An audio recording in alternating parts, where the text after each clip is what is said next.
கவிதை நான் எழுதுவேன் காற்றில்தானே. நிதமும் உன்னை நினைக்கிறேன், நினைவினாலே அணைக்கிறேன்.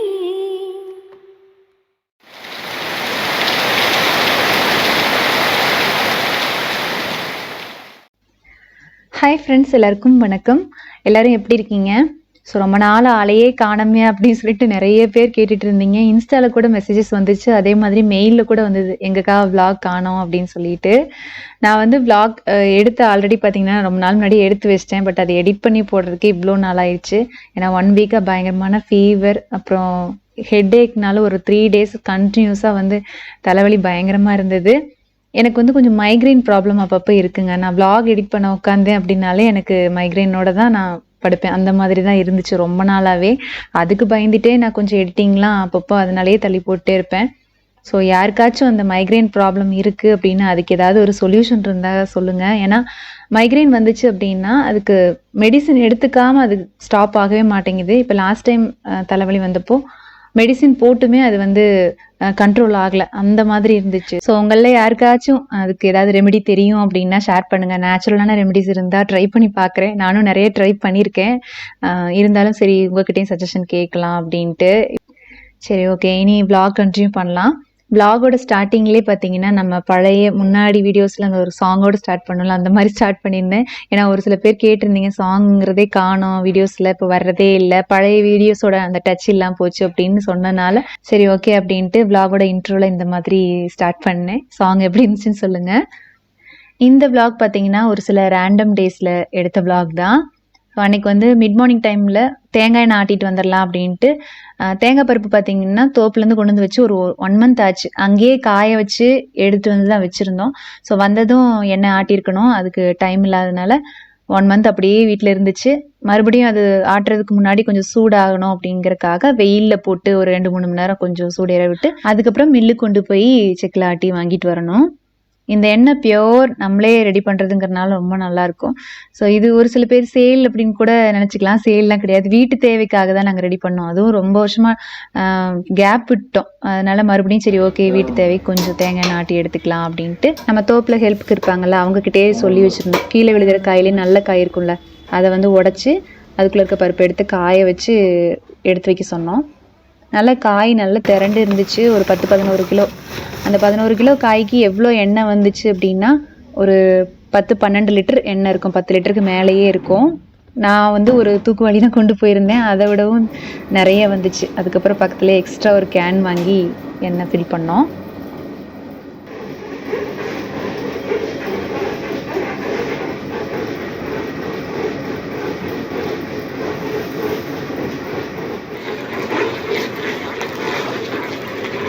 எண்ணெய் ஆட்டும் போது பார்த்தீங்கன்னா அதிலே ஒரு அச்சு வெல்லம் 1/4 கிலோ அளவுக்கும் போடுறாங்க. தேங்காய் எண்ணெய் ஆட்டும் போது இந்த மாதிரி பண்ணுவாங்க.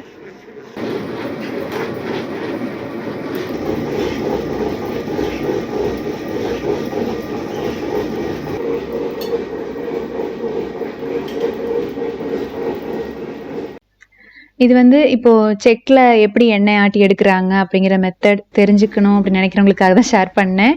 ஏன்னா இது எந்த மாதிரி இருக்கும் அப்படிங்கிறது நானுமே டைரெக்டாக போய் பார்த்ததுக்கப்புறம் தான் தெரிஞ்சுது. இப்படி தான் இந்த ப்ராசஸில் தான் பண்ணுறாங்க. மில்லில் கொண்டு போய் கொடுத்தா இந்த மாதிரி நமக்கு ஆட்டி கொடுப்பாங்க.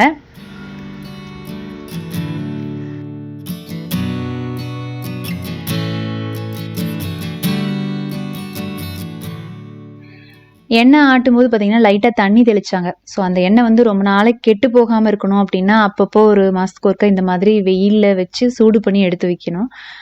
அதுவும் கொண்டு வந்து ஆட்டிட்டு வந்தோடனே அப்படியே டேரெக்டாக உள்ளே கொண்டு போய் வைக்க வேண்டாம்னு சொல்லிட்டு வெயிலில் கொஞ்சம் நேரம் வைக்கலாம் அப்படின்ட்டு வெளியில் வச்சேன். அந்த எண்ணெய் பார்த்தீங்கன்னா அப்படியே ஒரு வாசம், எடுத்து உடனே ஸ்கின்னுக்கு அப்ளை பண்ண ஆரம்பிச்சிட்டேன். அது குக்கிங்க்கு மட்டும் இல்லாமல் ஹேர்க்கு ஸ்கின்க்கும் கூட அப்ளை பண்ணலாம். ரெகுலராக வந்து வெறும் தேங்காய் எண்ணெய் மட்டும்தான் யூஸ் பண்ணுவீங்களா அப்படின்னு கேட்டால் தேங்காய் எண்ணெய் மட்டும் நான் யூஸ் பண்ண மாட்டேன். ஒரு 3 ஆயில், அதாவது கடலை எண்ணெய், நல்லெண்ணெய், தேங்காய் எண்ணெய் 3 எண்ணெயுமே நம்ம கிச்சனில் இருக்கும். ஸோ அந்த 3 ஆயிலுமே மாற்றி மாற்றி குக்கிங்காக யூஸ் பண்ணுவேன்.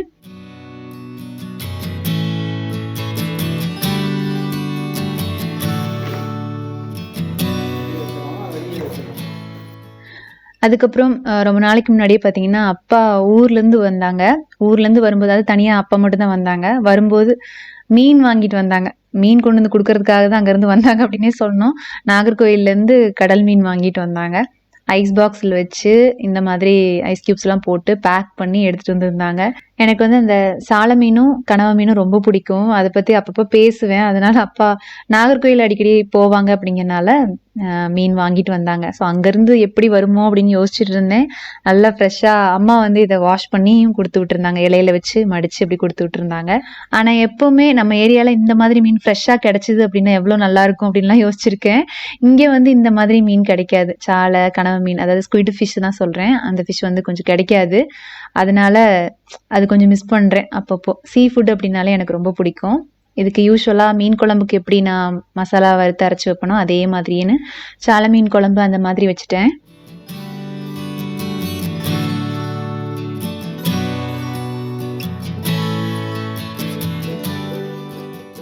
ஸோ குழம்பு ரெடி ஆயிடுச்சு. தாளிச்சு கொட்டி அதை வந்து ஆஃப் பண்ணிட்டேன். ஆஃப் பண்ணதுக்கப்புறம் தான் இப்படி கொதிச்சிட்ருக்கு. ஸ்குவிட்டுக்கு பார்த்தீங்கன்னா மஞ்சத்தூள், உப்பு போட்டு அதை மூடி போட்டு வச்சிடணும். கொஞ்சம் வெந்துடும் இந்த மாதிரி. அது பாயில் ஆகும்போதே அதுலேருந்து தண்ணி நிறைய விடும். இது எப்படின்னா அந்த மட்டன் வறுவல்லாம் பண்ணுவோம் பாருங்க, அந்த மாதிரியே ஒரு மெத்தட் தான். அதாவது வெங்காயம், இஞ்சி பூண்டு பேஸ்ட்டு, தக்காளி, தேவையான மசாலாலாம் போட்டுட்டு அதுக்கப்புறம் பாயில் பண்ணி வச்ச அந்த ஃபிஷ்ஷையும், ஸ்குவிட் ஃபிஷ்ஷையும் போட்டுட்டு அப்புறம் நல்லா அதை சுருள்ற வரைக்கும் வதங்க விடணும்.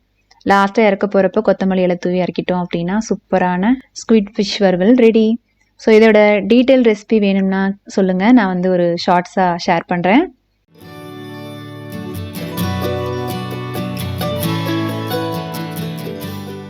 இனி இங்கேருந்து கட் பண்ணி நேராக பார்த்தீங்கன்னா வரமகாலட்சுமி கடைக்கு போயிடலாம். இதுவும் ஒரு ரேண்டமான டேயில் எடுத்த விளாக் தான். இது வந்து நான் முன்னாடியே ஒரு ஷார்ட்ஸாக கூட ஷேர் பண்ணியிருந்திருப்பேன். இதில் சாரீஸ் வந்து எடுத்தோம் அப்படின்னு சொல்லிட்டு. கசினோட மேரேஜ்க்கான பர்ச்சேஸ் தான். அவளுக்கு வந்து ஃபஸ்ட்டு ரொம்ப நாள் முன்னாடியே போய் பர்ச்சேஸ்லாம் முடிச்சிட்டோம். ஃபேமிலியோடு எல்லோரும் சேர்ந்து போய் தான் பர்ச்சேஸ் பண்ணோம். அதுக்கப்புறம் எங்களுக்கு ஒவ்வொருத்தருக்கா ஒரு நாள் அந்த மாதிரி போனோம். அன்னைக்கு நான் போயிருந்தப்ப எங்கள் கூட அக்கா ஃபேமிலியும் வந்திருந்தாங்க. அக்காவுக்கும் எனக்கும் சாரீ எடுத்தோம். ஃபஸ்ட்டு நம்ம சாரீ பர்ச்சேஸ் முடிச்சிடலாம் அப்படின்ட்டு. ஏன்னா பார்த்தீங்கன்னா சொல்லப்போனால் இன்னுமே ப்ளவுஸ் ஸ்டிச் பண்ணி வாங்க முடியல. கொடுத்தது ஒரு 1 month முன்னாடியே கொடுத்தாச்சு. இன்னுமே என் கைக்கு கிடைக்கல. ஸோ நான் சூஸ் பண்ண சாரீ எதுன்னு நிறைய பேர் கெஸ் பண்ணியிருந்தீங்க. கரெக்டாக கெஸ் பண்ணியிருந்தீங்க. ஃபஸ்ட்டு சாரியும் செகண்ட் சாரியும் நான் சூஸ் பண்ணி வாங்கிட்டேன். இது சும்மா வச்சு எனக்கு இந்த கலர் ரொம்ப பிடிச்சிருந்துச்சு. பட் வச்சு பார்த்ததுக்கப்புறம் இந்த சாரீ கொஞ்சம் டல்லாக இருந்தது. அதனால் நான் இந்த சாரீ எடுக்கலை. நிறைய சாரீஸ் வச்சு பார்த்தோம். அதில் வந்து எனக்கு அந்த 2 சாரீ பர்டிகுலராக ரொம்ப பிடிச்சிருந்தது. பளிச்சுன்னு பார்த்தோன்னே பிடிச்சிருந்தது, எடுத்தாச்சு. இனி அது ப்ளவுஸ்லாம் ஸ்டிச் பண்ணி அந்த ஓவரால் லுக் எப்படி வருது அப்படிங்கிறத ஃபங்க்ஷன் டைமில் வீடியோ எடுத்தேன் அப்படின்னா கண்டிப்பாக ஷேர் பண்ணுறேன். அக்காவுக்கு இந்த மாதிரி கலரில் தான் சாரீ பார்த்துட்டு இருந்தோம். ஸோ இந்த சாரீ வச்சு பார்த்தாங்க. பட் இது எடுக்கலை. இதே மாதிரி கலரில் இன்னொரு சாரீ தான் சூஸ் பண்ணாங்க அவங்க. எப்போவுமே சாரீ பர்ச்சேஸ் போகும்போது ஒரு 2 பேர் சேர்ந்து போனோம்னா நல்லா இருக்கும்ல, அந்த மாதிரி தான். எனக்கு அவங்க சூஸ் பண்ண, அவங்களுக்கு நான் சூஸ் பண்ண, அந்த மாதிரி நல்லா இருந்துச்சு அன்னைக்கிட்டே. அம்மாவும் பார்த்தீங்கன்னா நெக்ஸ்ட் வீக் ஊருக்கு வந்துட்டாங்க. வந்ததுக்கப்புறம் அம்மா வந்தப்போ மறுபடியும் வரமகாலட்சுமி போய் அம்மாவுக்கு ஒரு சாரீ எடுத்தோம். 2-3 சாரீஸ் வச்சு பார்த்தோம். அதில் பளிச்சுன்னு பார்த்தீங்கன்னா அம்மாவுக்கு ஒரு சாரீ ரொம்ப பிடிச்சிருந்தது. இந்த சாரீ சும்மா வச்சு பார்த்தது தான், இது எடுக்கலை. என்ன சாரீ எடுத்தாங்க அப்படின்னா ஒரு பர்பிள் கலர் சாரீ தான். இந்த சாரீ தான் எடுத்தாங்க அம்மா. நேரில் ரொம்ப நல்லாயிருக்கு. அதாவது வீடியோஸை விட நேரில் ரொம்ப நல்லா இருந்துச்சு சாரீ. எந்த ஏரியா ஷாப் அப்படின்னு கேட்பீங்க. இது வந்து கோயம்புத்தூர் வரமகாலட்சுமி தான் நாங்கள் போனோம். இதுக்கப்புறம் நல்ல ஒரு மழை நேரத்து ஈவினிங் டைம் அப்படின்னே சொல்லலாம். வெளியில் வியூ அவ்வளோ சூப்பராக இருந்தது. கரெக்டாக ஒரு நாள் மழை பார்த்தீங்கன்னா நல்லா அடித்து பெய்ய ஆரம்பிச்சிருச்சு. பயங்கரமான மழை அப்படின்னே சொல்லலாம். அந்த டைமில் எடுத்தது தான் இது. ரொம்ப நாள் முன்னாடி வெதர் பார்த்தீங்கன்னா பயங்கர சூடாக இருந்துச்சு. அதுக்கு நேர் ஆப்போசிட்டாக நல்ல மழை பெஞ்சிருச்சு.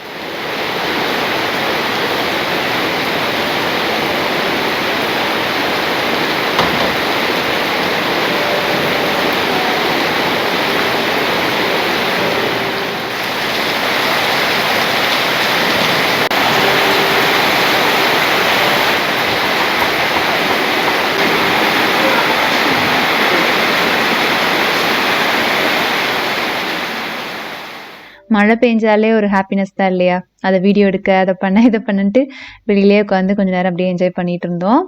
இதுக்கப்புறம் பார்த்தீங்கன்னா மித்துவோட பர்த்டே லாஸ்ட் 25th அன்னைக்கு, மே 25th அன்னைக்கு பர்த்டே இருந்தது.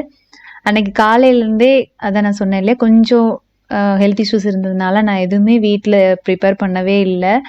சிம்பிளாகவே சரி பண்ணிக்கலாம் அப்படின்னு சொல்லிட்டு சிம்பிளாக தான் போச்சு அன்னைக்கு. கேக் கூட நான் பண்ணல. அதுவும் இல்லாமல் கேக்கு தேவையான எசென்ஷியல்ஸ் எதுவுமே வீட்டில் இல்லை, நான் ஸ்டாக் பண்ணி வைக்கல. அதனால சரி ஓகே கடையிலே வாங்கிக்கலாம்னு சொல்லிட்டு இங்கே பொள்ளாச்சிலே ஒரு பேக்கரியில் நாங்கள் கேக் ஆர்டர் பண்ணி வாங்கிட்டு நாங்கள் என்ன பண்ணோம் அப்படின்னா, எப்போவுமே வந்து வீட்டில் தானே கேக் கட் பண்ணுறோம். இந்த டைம் கொஞ்சம் டிஃப்ரெண்ட்டாக கோயம்புத்தூரில் ஒரு ரெஸ்டாரண்ட் போயிட்டோம். நாங்கள் மட்டும் இல்லை, கசின்ஸ் ஒரு 3 பேர் வந்திருந்தாங்க. அவங்களுக்கும் கோயம்புத்தூரில் கொஞ்சம் பர்ச்சேஸ்லாம் இருந்துச்சு. அதனால் அதெல்லாம் முடிச்சுட்டு அப்படியே டேரெக்டாக இங்கே ரெஸ்டாரண்ட் வந்துட்டாங்க. நாங்கள் இங்கேருந்து பொள்ளாச்சிலேருந்து அப்படியே வந்துட்டோம்.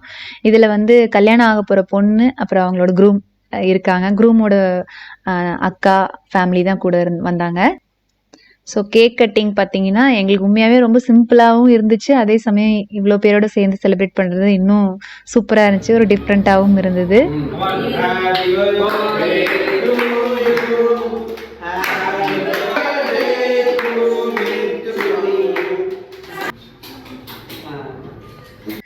நான் இந்த டைமில் ஒரு சில பேருக்கு கண்டிப்பாக தேங்க்ஸ் சொல்லியே ஆகணும். ஏன்னா மித்துவோட பர்த்டேயை ரொம்ப ஞாபகம் வச்சு அட்வான்ஸாகவே ஒரு சில பேர் விஷ் பண்ணியிருந்தாங்க. கமெண்ட்ஸ்லேயும் பண்ணியிருந்தாங்க. அதே மாதிரி இன்ஸ்டாலேயும் நிறைய பேர் வந்து முத நாளே விஷஸ் வந்துச்சு. எனக்கே ஆச்சரியமாக இருந்துச்சு, எப்படி ஞாபகம் வச்சுருக்காங்க அப்படின்னு சொல்லிட்டு. ஏன்னா இப்போல்லாம் அவங்கவுங்க பர்த்டேயே ஞாபகம் வச்சுக்கிறதே ஒரு பெரிய டாஸ்காக இருக்குது. அதில் வந்து இன்னொருத்தவங்களோட பர்த்டேயே எப்படி ஞாபகம் வச்சு இவ்வளோ தூரம் விஷ் பண்ணுறாங்க அப்படின்னு நினச்சப்போ ரொம்ப சந்தோஷமாக இருந்துச்சு. ஸோ எல்லாருக்குமே விஷ் பண்ணவங்களுக்கு ரொம்ப பெரிய தேங்க்ஸ் சொல்லிக்கிறேன். அன்றைக்கி நாங்கள் எல்லாருமே சாப்பிட்டு முடிச்சுட்டு அங்கேயே நைட்டு ஒரு 11-11:30 ஆயிடுச்சு. வீட்டுக்கு போகிறதுக்கு 12 மணி ஆயிடுச்சுன்னு கூட சொல்லலாம். ரொம்ப லேட்டாக தான் போனோம். நல்லா இருந்துச்சு அந்த டே. அதுக்கப்புறம் இது வந்து நெக்ஸ்ட் டே மார்னிங் தான் ஷூட் பண்ணேன். மார்னிங்கே கொஞ்சம் சமையல் பண்ணி வச்சிடலாம் அப்படின்னு சொல்லிட்டு புட்டு, அதுக்கப்புறம் அந்த கடலைக்கறின்னு சொல்லுவாங்கள்ல, சுண்டல், அதாவது கருப்பு கொண்ட கடலை, அந்த கிரேவி தான் பண்ணிகிட்ருக்கேன். அதுக்கு கடாயில் தேங்காய், ஜீரகம், மிளகு, அப்புறம் பூண்டு, இஞ்சி, வெங்காயம், கருவேப்பிலை எல்லாம் போட்டு சேர்ந்து அப்படி எண்ணெய் ஊற்றி வதக்கிட்டு இருக்கேன். இது கொஞ்சம் வாசனை வர வரைக்கும் வதங்கணும். அந்த டைம்லேயே கூடவே கொஞ்சம் பொட்டுக்கடலை 1 டேபிள் ஸ்பூன் அளவுக்கு போட்டு அதையும் வறுத்துட்டு, கூடவே மஞ்சள் தூள், அப்புறம் மல்லித்தூள், மிளகாத்தூள் இதெல்லாம் போட்டு வறுத்துட்டு ஆஃப் பண்ணி இறக்கி நல்லா இதை ஃபைன் பேஸ்ட்டாக அரைச்சி எடுத்துக்கணும். இது வந்து புட்டுக்கு மட்டும் இல்லை, இடியாப்பம், ஆப்பம், அப்புறம் சாதத்துக்கும் நல்லாயிருக்கும். ஸோ நான் வந்து மத்தியானம் சாதம் வைக்கிறதுக்கு காலையிலேயே வேலையும் முடிச்சிடலாம் அப்படின்னு சொல்லிட்டு சாதமும் வடிச்சிட்டேன். ஏன்னா அதுக்கப்புறம் கொஞ்சம் வெளியில் போகிற வேலை இருந்ததுனால சரி சமையல் வேலை பண்ணி வச்சுட்டு போயிட்டோம் அப்படின்னா வரும்போது சாப்பிட்டுக்கலாம் அப்படின்னு மார்னிங்கே சமையல்லாம் முடிச்சாச்சு. கிரேவிக்கு வந்து பார்த்திங்கன்னா வெறும் கொண்டக்கடலை மட்டும் நான் ஆட் பண்ணல. அந்த கொண்டக்கடலை வேக வைக்கும்போது 2-3 உருளைக்கிழங்கும் சேர்த்து வேக வச்சிட்டேன். அந்த கிரேவியில் அதுவும் போட்டோம் அப்படின்னா நல்லாயிருக்கும். ஸோ ஒரு தாளிப்பு கொடுக்கும்போது கடுகு, உளுத்தம்பருப்பு, அப்புறம் பெரிய வெங்காயம், பச்சை மிளகா, கருவேப்பிலை போட்டு வதக்கிட்டு 2 தக்காளி, புளிப்புக்கு தகுந்த மாதிரி ஒரு 2-3 தக்காளி கூட போட்டுக்கலாம். இதையும் நல்லா உப்பு போட்டு மசிகிற அளவுக்கு வேக விட்டதுக்கு அப்புறமா நம்ம அரைச்சி வச்ச மசாலாவை ஊற்றிட்டு தேவையான அளவுக்கு தண்ணி ஊற்றி கொஞ்சம் அதை கொதிக்க விடணும். கொதிச்சதுக்கப்புறம் நம்ம வேக வச்ச கொண்டக்கடலை, அப்புறம் மசிச்ச உருளைக்கிழங்கு அதையும் போட்டு நல்லா பாயில் ஆகிவிட்டு கொஞ்சம் திக்கானோடனே கிரேவி ஆஃப் பண்ணிடலாம். லாஸ்ட்டாக இறக்க போகிறதுக்கு முன்னாடி கொத்தமல்லி இலை தூவி இறக்கிட்டோம் அப்படின்னா சூப்பராக வாசனையாக நல்லா கமன்னு கிரேவி ரெடி ஆயிரும். அவ்வளோதான். இந்த vlog பார்த்தீங்கன்னா ஓரளவுக்கு எல்லாருமே என்ஜாய் பண்ணி பார்த்துருப்பீங்க அப்படி சொல்லி நம்புகிறேன். இந்த வீடியோ உங்களுக்கு பிடிச்சிருக்குன்னு தோணுச்சுன்னா வீடியோக்கு ஒரு லைக் கொடுங்க. உங்களை அடுத்ததாக இன்னொரு இன்ட்ரெஸ்டிங்கான வீடியோவில் சந்திக்கிறேன். தேங்க்யூ ஸோ மச் ஃபார் வாட்சிங் ஃப்ரெண்ட்ஸ். பபாய்.